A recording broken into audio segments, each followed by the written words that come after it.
I didn't understand abuse of power. I didn't understand sexual abuse. That was another world I knew nothing about, but I knew something wasn't right.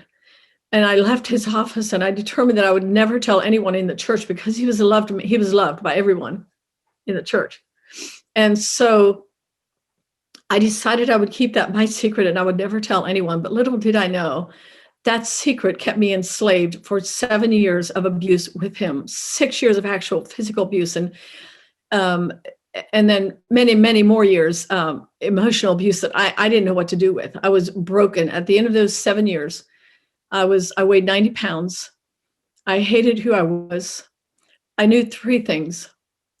I was unlovable, I was unchangeable, and I was unforgivable. And I had lived in the 7 darkest years of my life that I thought I would never be able to. I would never get away from that. So I went from a spiritual high to the pit of hell, literally. And I knew that any minute that God would forsake me completely. And the despair of that was more than I could bear. So, but what I know today is the good news is that every time you talk to God, and I wept my way through 7 years, every day asking God to deliver me. And once again, God did not answer my prayer.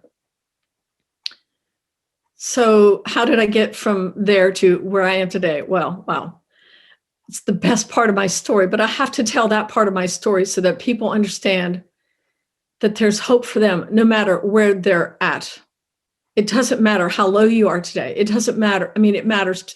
It does matter. It grieves my heart.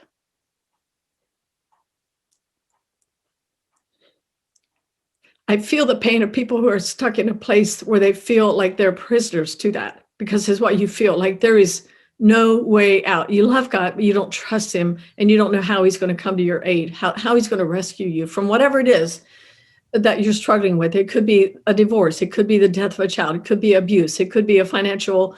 It's not all about just, my story. There's many things that put us into a place of deep suffering. And as I prayed about this for 7 years, I decided one day, I was on my knees and God just was very clear with me. And he said, get up off your knees and tell your husband what's going on in your heart. And I argued with God. I really wanted to stay on my knees for the rest of my life. I was safe there. I didn't know there was another life. I honestly, by then I didn't know. And I argued with God. I can't do that. But courage rose up within me and my palms sweating, my heart just racing. And I jumped into my little blue Toyota truck and I drove to Jonas's shop. And in 2 sentences, I told him. And the look on his face was so blank and distraught, and his eyes were completely lost. There was no hug. There was no forgiveness. I just told him what I had to say. And I said the very last thing was, I'm sorry. And I'm a sorry person. And I turned and walked away.